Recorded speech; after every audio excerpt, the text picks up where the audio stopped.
Buenas noches, amados. Dios les bendiga. Damos la honra y la gloria a nuestro Padre Celestial por un día más que nos permite congregarnos. Estamos en nuestro estudio del Evangelio de Mateo. Corresponde en esta hora el capítulo 16, del verso 21 al verso 28. El tema de esta noche es cumpliendo con la comisión divina. Cumpliendo con la comisión divina. Cristo vino a hacer la voluntad del Padre. Él vino a cumplir una orden divina que el Padre le había dado. Muchos no lo entendieron, pero Dios a través del Espíritu Santo ha ido revelando a la iglesia de una manera plena cuál es ese propósito por el cual Él se encarnó y vino a cumplir con ese propósito. ¿Cuál era ese propósito, hermano, por el cual Cristo vino a la tierra? Era morir por la salvación de nosotros. Ese fue el propósito. Era algo que se había preparado desde la eternidad. Era un plan. Y Cristo era el que lo iba a compartir, a cumplir. Mateo capítulo 16, del versículo 21 al 28, lo leemos en forma antifonal. Dice: desde entonces comenzó Jesús a declarar a sus discípulos que le era necesario ir a Jerusalén y padecer mucho de los ancianos principales, sacerdotes y de los escribas, y ser muerto y resucitar al tercer día.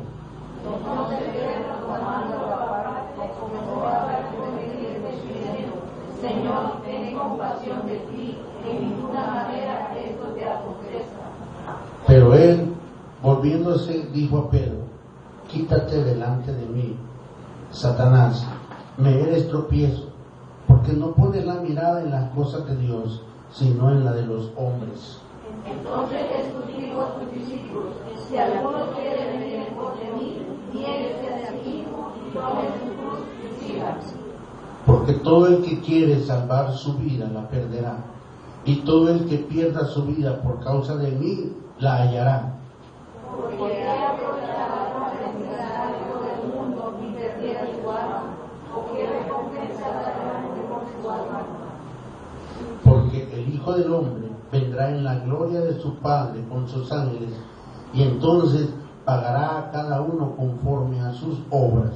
Es cierto, digo que hay algunos de los que están aquí que no gustarán la muerte hasta que haya visto al Hijo del Hombre viniendo en su reino.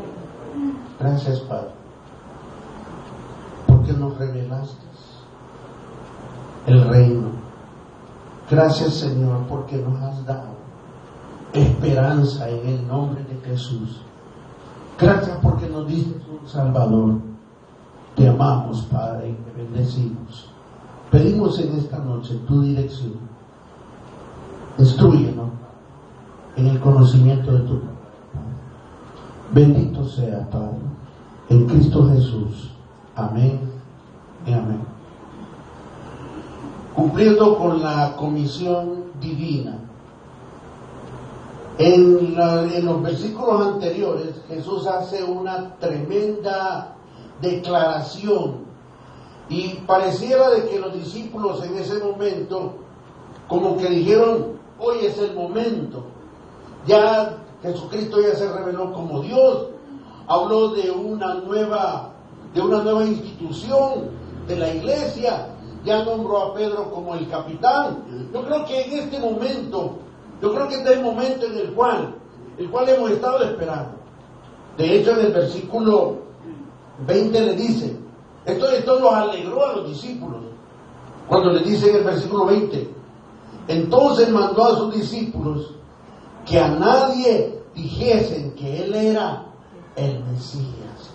¡Wow! Dijeron los discípulos: hoy sí, este es el momento en el cual vamos a alzarnos y vamos a tomar Jerusalén y se va a cumplir lo que anhelamos.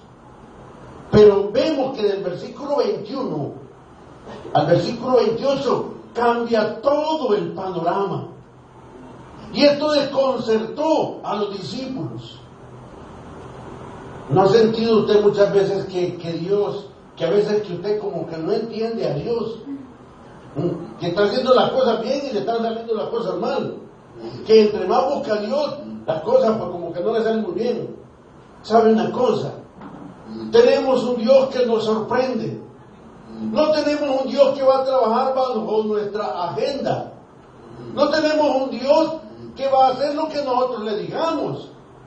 Tenemos un Dios que va a cumplir con una orden divina. Y Dios nos va a sorprender.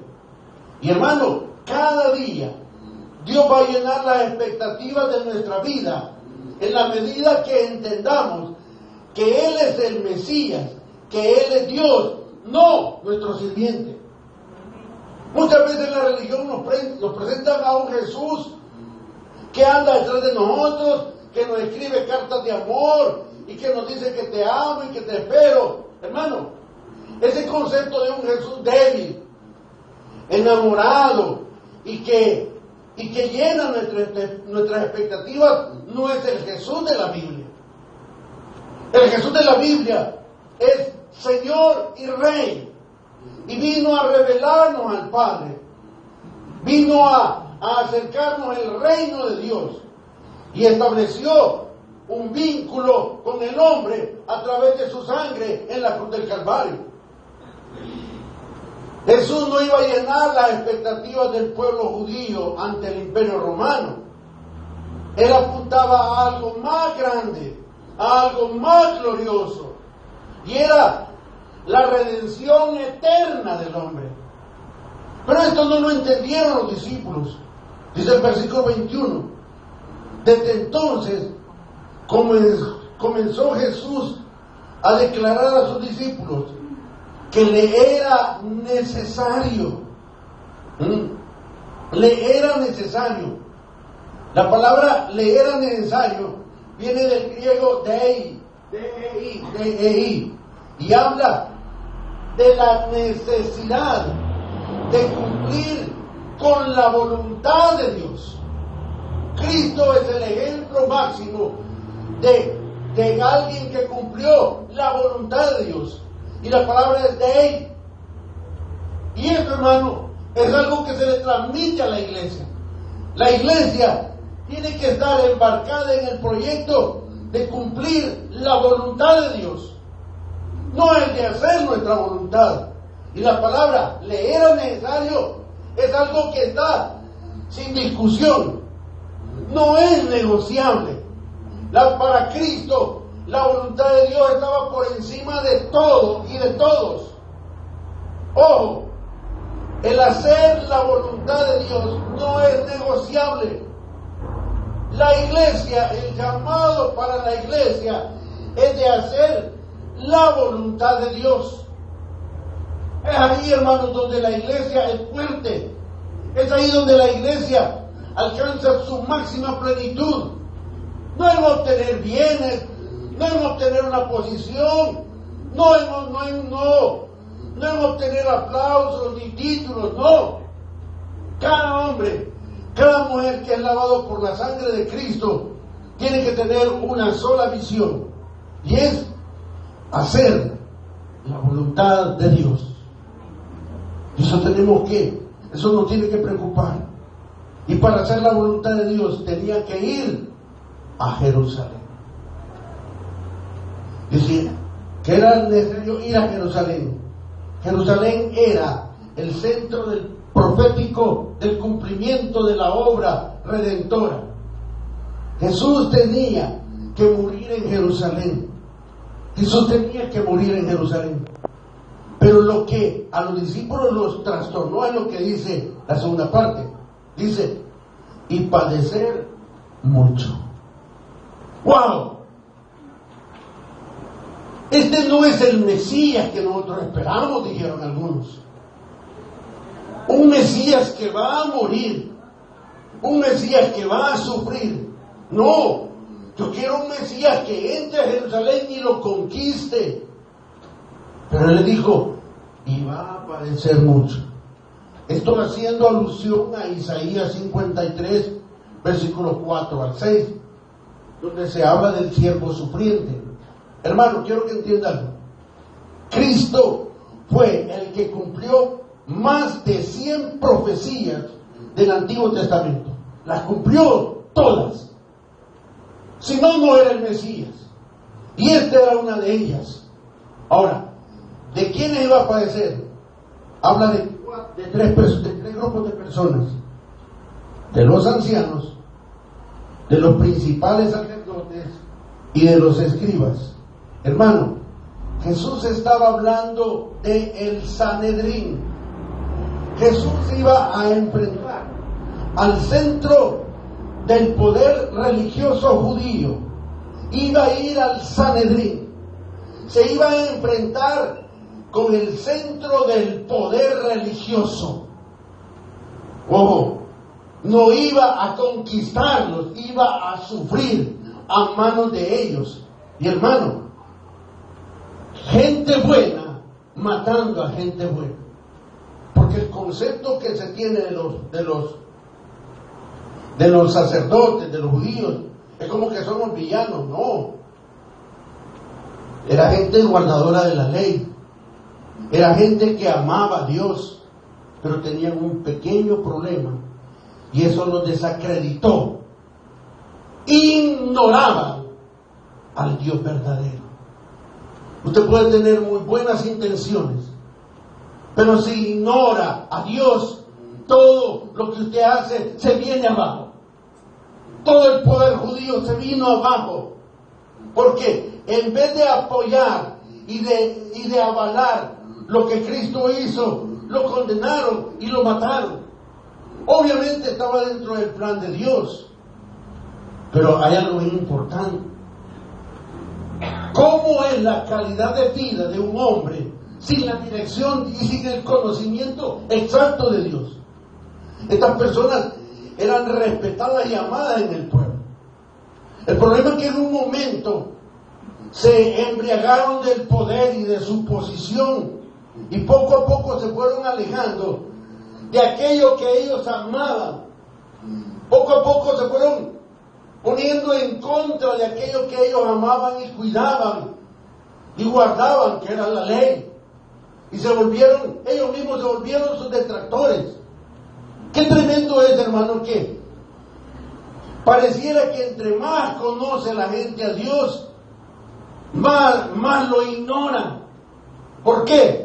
Porque conocer a Dios bajo un concepto religioso lo que hace es alejarnos de Dios.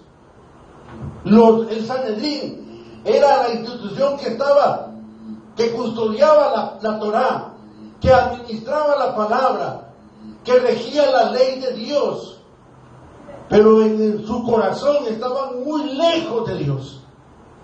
Cristo vino a poner la carta sobre la mesa y aclaró las cosas, descubrió lo que había en el seno del Sanedrín, y le dice: y será muerto y resucitará al tercer día. Esto los discípulos esta declaración los sorprendió, porque no habían entendido completamente la figura del Mesías. Sabían quién era el Mesías, pero no sabían cuál era la misión del Mesías. Usted tiene que saber quién es Jesús, pero también tiene que saber cuál es la misión de Jesús. O sea, conocer a Jesús en el formato religioso nos lleva a confundirnos más, porque una de las cosas que más ha dañado a la doctrina y al conocimiento de Dios es la misma religión. Hay tantos conceptos, tantas voces hablando de un mismo Dios. Mire qué tremendo. ¿Sabe por qué? Porque la verdad primero comienza transformando la vida del individuo. Imagínense alguien que habla verdad, pero vive contrario a la verdad. ¿Qué es? Y lo que dice es cierto, pero está viviendo contrario a lo que está diciendo. Y ese era el problema de los escribas y de los fariseos. Lo que decían era cierto, era correcto, pero vivían de una manera opuesta a lo que decían. Y eso es lo que está ocurriendo hoy en día entre el pueblo de Dios.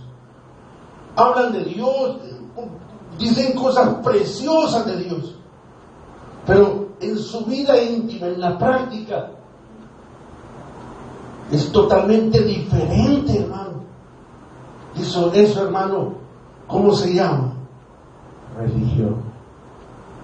Incluso muchos de sus discípulos habían entendido mal a Jesús, porque esto los asustó, hermano.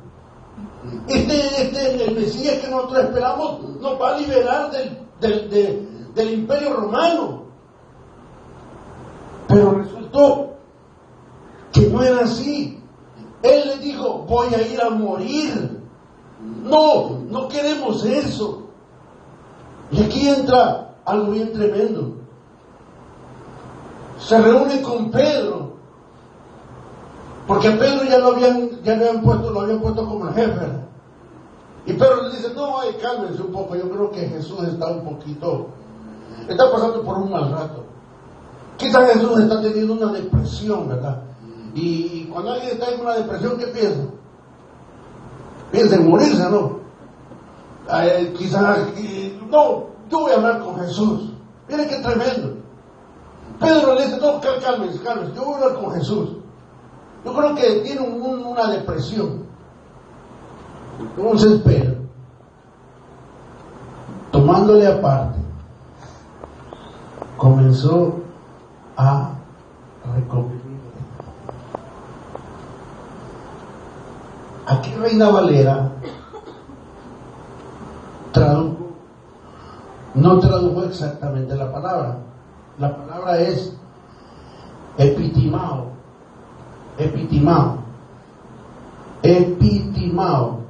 que significa reprender. Entonces Pedro, tomando aparte, comenzó a reprender a Jesús, aunque lo estaba haciendo con amor, pero lo estaba reprendiendo. ¿Y qué le dijo Pedro? Señor, ten compasión de ti. En ninguna manera esto te acontezca. Posiblemente las intenciones de Pedro eran buenas, pero si usted va a hacer algo bueno con un sentimiento egoísta, es malo. ¿Por qué?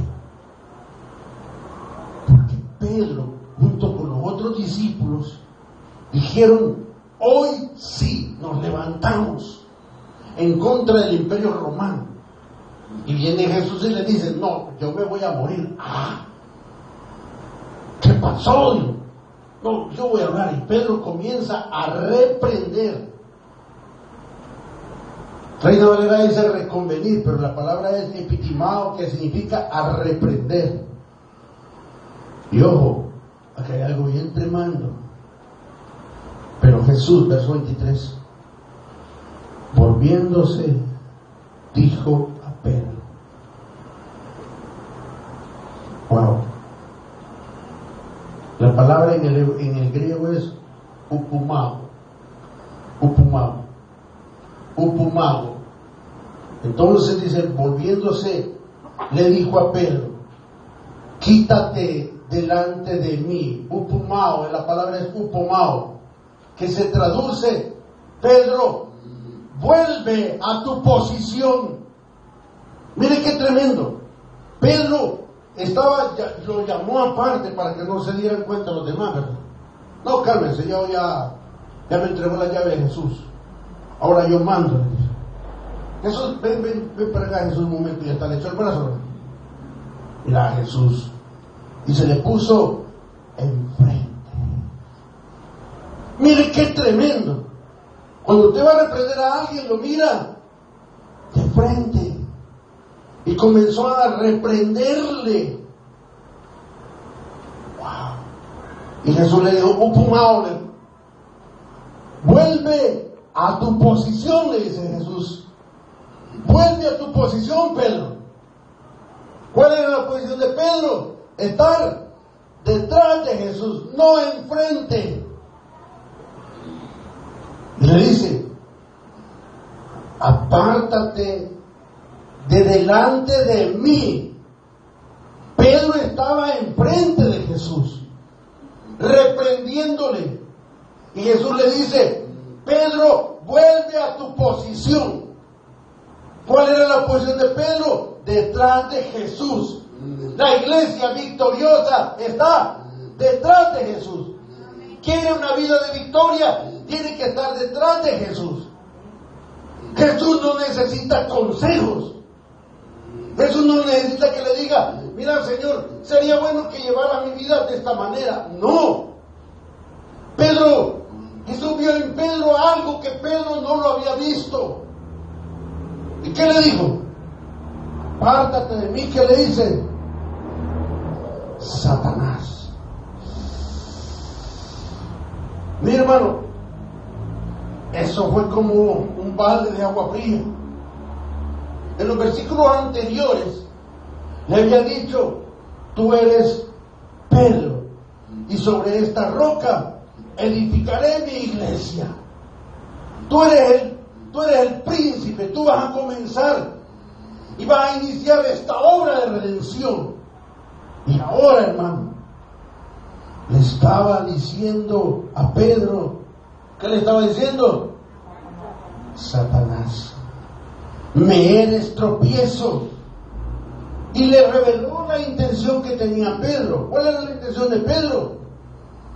Porque no pones la mirada en las cosas de Dios, sino en las de los hombres. ¿Qué estaba tratando de hacer Pedro, hermano? ¿Sabe qué era lo que estaba tratando de hacer Pedro?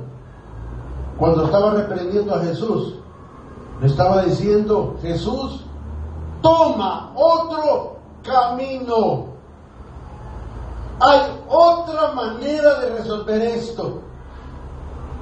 Y Jesús le dice: apártate de mí, Satanás. Un gran contraste.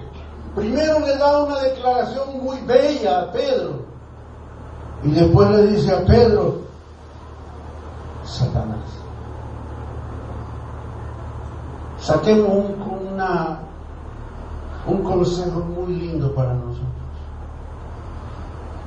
Tengamos cuidado con los consejos que damos.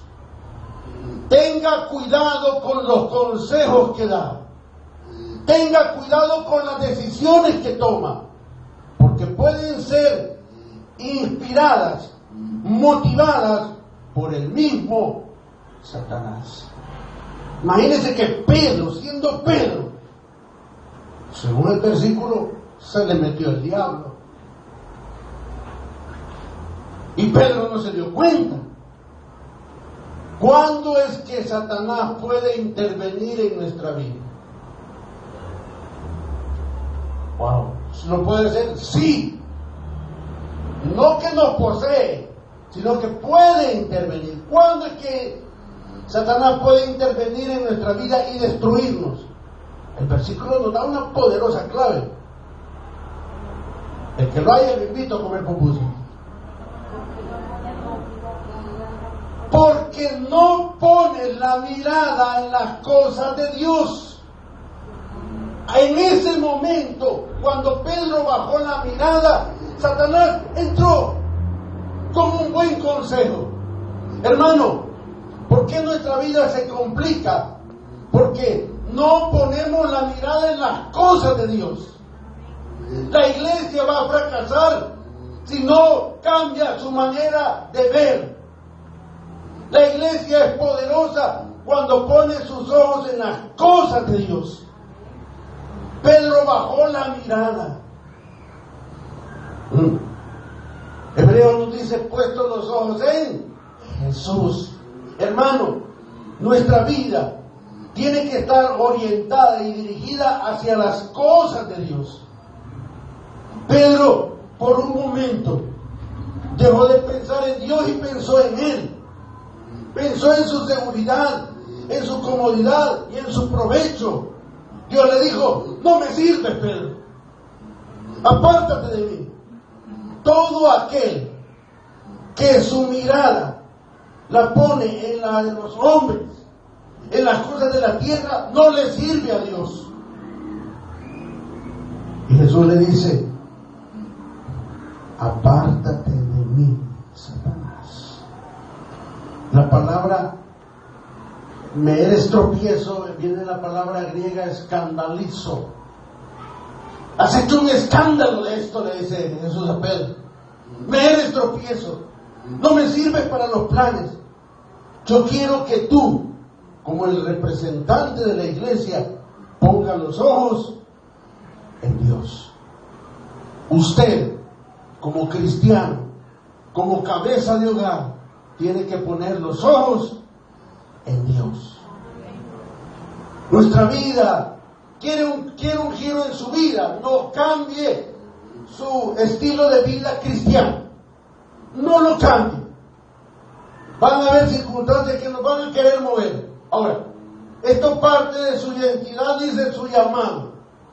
Si usted tiene bien claro su llamado y quién es usted, nadie lo va a mover. Pedro estaba en el proceso de formación. Yo creo que Pedro en ese momento, ¿cómo se sentiría usted si le dicen aparte de Satanás? Ya no me viene a la iglesia, ¿verdad? Somos muy sensibles. Los latinos somos muy románticos, muy sensibles. No nos gusta que nos digan cosas pesadas. Y esto era algo que a Pedro, yo creo que lo asustó. Y después de que puso en su lugar a Pedro, se da la vuelta y agarra con los discípulos. Y miren lo que dice en el versículo 24. Entonces Jesús dijo a sus discípulos: si alguno, yo creo que hasta con el dedo les hizo, ¿verdad? Si alguno quiere venir en pos de mí, si alguno quiere caminar detrás de mí, dice venir en pos de mí, que significa detrás de mí. ¿Qué es lo que necesito que hagas? Niéguese a sí mismo y tome su cruz y sígame. ¿Qué les estaba diciendo?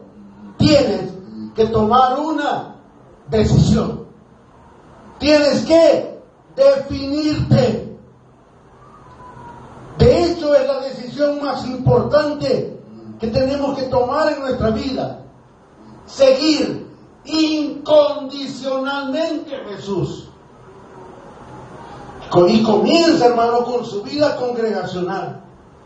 Seguir a Jesús comienza con su vida congregacional. Comienza con su vida devocional. Comienza con leer la palabra. Comienza con orar. Comienza con adorar. Si en esas cosas fallamos, va a fallar en todo. Porque el enemigo va a comenzar a debilitarnos cuando dejamos de hacer esas cosas. Cuando usted es constante, cuando usted tiene bien claro sus objetivos y su vista en Jesús, hermano, muy difícilmente lo puede mover. Pero cuando estamos poniendo las cosas aquí en la tierra,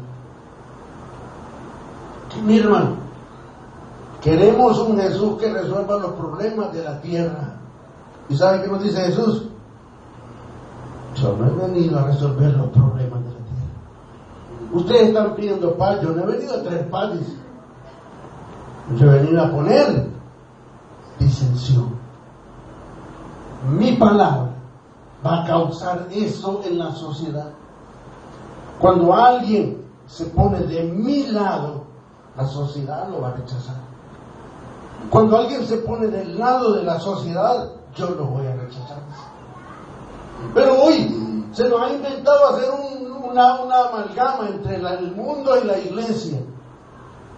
Y hemos metido, la pregunta es, ¿qué lo hemos metido en la iglesia? Por eso estamos como estamos. Yo creo que es importante rescatar los principios sobre los cuales Cristo vivió, y son los mismos que se necesitan que usted y yo vivamos. Hermano, no podemos vivir menos que el estilo de vida de Jesús. Obviamente no en la perfección plena como Él, pero sí como la aspiración y un anhelo de mejorar cada día. Un encuentro real con Jesús debe dejar una marca en nosotros. Cuando Jacob luchó con el ángel, va que se le notó. ¿Sí o no? Cuando Pablo tuvo un encuentro con Jesús, va que se le notó. Es lo mismo cuando usted y yo hemos tenido un encuentro con Jesús, se nos tiene que notar. Vea a su hermano si se le nota. No, hombre, este pupusa huele. El que ha estado con Jesús se le tiene que notar. Aunque sea en algo. Tiene que haber algo, hermano, que lo identifique. Algo, como dicen, un no sé qué. Amén. Los cristianos tienen que tener un no sé qué. Por fuera lo mismo, pero un espíritu renovado. No se va a perder el culto del domingo. Hay un tema muy precioso que vamos a hablar. 3 cosas que deben de haber en un cristiano. Así que vengas el domingo, lo vamos a compartir. 3 cosas que tienen que permanecer y haber en un cristiano. Pero sigamos aquí. Dice, si alguno quiere venir en pos de mí, niéguese a sí mismo. ¿Qué significa negarse a sí mismo? Se lo resumo. ¿Qué negamos a nosotros mismos? Hacer de Jesús la persona más importante en su vida. Esto es importante. Amén. Y yo quiero que usted lo vea así. El estar sentado ahí es lo más importante que he hecho en el día. Capitalícelo, aprécielo, porque llegará tiempo que no vamos a tener esa opción que tenemos ahora. ¿Por qué? Porque nosotros mismos nos vamos a aburrir tanto de la religión que hay otro sermón más. Y hermano, el problema es ese. Hay demasiado religioso que habla en nombre de Dios, pero vive como que si Dios no estuviera en él. Hay dragones que hablan como corderos. Es dragón, pero tiene voz de cordero, o sea, nos confunde. Parece cristiano y queremos hallar algo de Dios en ellos. No, hermano. Dios nos transforma por dentro y por fuera.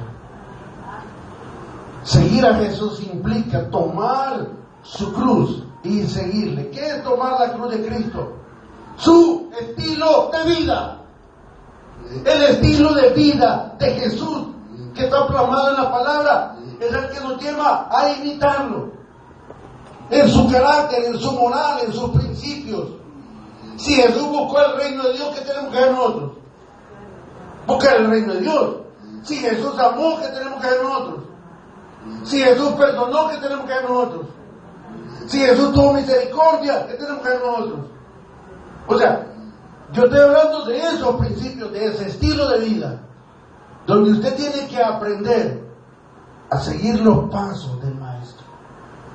Y fíjese bien donde Jesús puso sus pies, para que también usted lo ponga.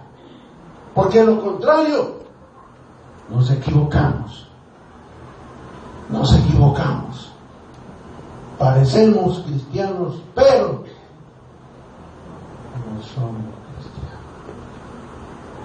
Y no me refiero a las prácticas que hagamos, no. Me refiero a nuestras actitudes. Su deber primario es amar a Jesús por encima de todas las cosas. Pero ¿cómo voy a amar a alguien que no conozco? Es muy difícil y estoy de acuerdo con usted. Entonces, ¿qué tengo que hacer? Conocer. Día tras día. Conocer a ese Jesús. Amar a ese Jesús. No caer en los errores de Pedro. Pedro se sentía tan bendecido. Pedro tenía la unción, tenía las 7 unciones. Pedro tenía la unción apostólica, tenía la unción la que sea. Se sentía ya el general. Tengo las llaves, tengo la autoridad. incluso hasta para reprender a Jesús cuando se equivoca. Parecido a muchos cristianos, hermano. No, mire, hermano, mire, todo está bonito, pero eso que dijo, ay. Mire, hermano, parece triste, pero hay gente que se va de las iglesias por tonterías. Se me quebró una uña en la iglesia. No me saludaron. Mire, hermano, yo acepto que me vaya por cuando el pastor le dice algo terrible, ¿no? O que se vaya de una iglesia cuando no se está alimentando. Yo estoy de acuerdo. Porque, hermano, es que, mire, hermano, cuesta hallar buenas palabras. ¿Sabe por qué? Porque solo estamos hablando de nuestros logros, de nuestras victorias. ¿Sabe cuál es el anhelo de los pastores ahora? Que lo reconozca el gobierno y le dé un título. Este hombre trabaja, este hombre es de Dios. Hermano, usted no tiene que buscar el aplauso de los hombres. Usted tiene que buscar la orden de Dios. Pero estamos tan embelecidos que queremos que la sociedad nos reconozca. Hasta ya nos llevan un día. Hermano, ¿qué estamos haciendo? La sociedad merece escuchar al verdadero Cristo, no una religión. Y en esa labor todos tenemos que estar incluidos. ¿Y cómo lo hago, hermano? Con nuestro testimonio. Amén. Mire, que seamos vitrinas para que vea todo, hermano. ¿Qué paría si en su casa todas las paredes fueran de vidrio? Se viera todo. Ojo, a los ojos de Dios se nos ve todo. Dígale a su vecino, Dios te está mirando. Hasta lo que piensas. Hermano, viva en una casa donde sus paredes son de vidrio. Y hay un micrófono y todo lo que oye, todo lo que habla, se oye hasta allá en la parada de bus. Todas las cosas. Qué tremendo, ¿no? Vamos, mire, cuando la iglesia camina conforme a los principios de Dios, causamos algo. Ponemos las cosas en orden. ¿Y cómo comenzamos a poner las cosas en orden? Número uno, negándonos a nosotros mismos. Reconozcamos que necesitamos a Dios. Reconozcamos que estamos necesitados de Dios. Reconocer nuestra continua y permanente dependencia de Dios. Negarse a nosotros mismos es la gran piedra de tropiezo que tiene la iglesia. No hay peor error que creer que lo que estamos haciendo está bien. No, hermano. Es importante escuchar la voz del Espíritu. Al final del día hable con el Espíritu Santo. Señor, dime qué cosas no te gustaron. Alguien ora así. Señor, por favor, dime. ¿En qué cosas te fallé? ¿Qué cosas que hice no están bien? Yo creo que va a llegar hasta las 3 de la mañana. Dios tiene, hermano, un compromiso con usted. Y usted tiene un compromiso con Dios. Él ya hizo su parte. Ahora yo tengo que hacer mi parte. ¿Cuál es mi parte? Vivir para Dios, cumpliendo la orden divina, y es proclamar a Jesucristo como Rey de Reyes y Señor de Señores. Padre Celestial, te necesitamos, Padre. La orden ha sido clara. Si alguien me quiere seguir, niéguese a sí mismo. Tome su cruz y siga. Gracias por recordarnos cuál es nuestra posición, Señor. Y nuestra posición es estar detrás de ti. Gracias, Señor, por ser tú nuestro pastor. Gracias, Señor, por revelarnos un plan más grande. Tú estás interesado en cosas eternas. Yo pienso en cosas temporales. Tú estás interesado en sanar mi corazón, en darme un corazón nuevo. Y yo estoy soñando en el teléfono, en el último teléfono que ha salido. Dios desea que su pueblo se vuelva a Él, vuelva su rostro a Él. Y su pueblo está buscando las novedades de este mundo. Perdónanos, Padre, porque a veces no vemos en la dirección que tú miras. No amamos lo que tú amas, ni odiamos lo que tú odias, Padre. Todos los días, Señor, tú nos dices de qué lado estás. Porque el que no es conmigo, contra mí es. No quiero ser hallado peleando contra ti, Señor. No quiero ser hallado como un mentiroso, Padre. Queremos ser hallados, Padre, como adoradores. Queremos ser hallados como buscadores. Queremos ser hallados como hombres y mujeres que caen pero se levantan. Queremos ser hallados como una familia. Queremos ser hallados como hombres y mujeres que están peleando por plantar a Cristo en este lugar. Solos no podemos. Te pedimos tu presencia en nuestra vida. Por ello, Señor, te rogamos que tu gracia sea efectiva en nosotros, que podamos recapacitar cuál es el costo que tengo que pagar yo para seguirte. Tú me estás desafiando a seguirte, pero no a mi manera, sino como lo dice tu palabra. Si no, dice el Señor, no me sirves.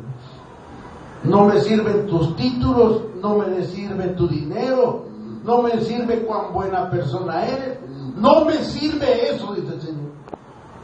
Lo que me sirve es tu corazón postrado delante de mí. Lo que me sirve es el que reconozcas tu necesidad de mí. Eso es lo que me sirve. Yo estoy buscando hombres y mujeres verdaderos adoradores, y lo vas a hallar en los lugares menos pensados, Padre. Imagínate, bosque de Prusia, encontrar adoradores. Los has hallado, Señor, y aquí estamos, Padre. Dile al Señor en esta noche: yo quiero ser un adorador. Yo quiero pagar el precio por seguir a Jesús. Yo quiero pagar el precio por seguir a Jesús. No quiero más una religión cómoda. No quiero más un formato religioso. Quiero la verdad. Quiero a aquel que me dijo: yo soy el camino, la verdad y la vida. Bendice tu pueblo en esta hora, Señor.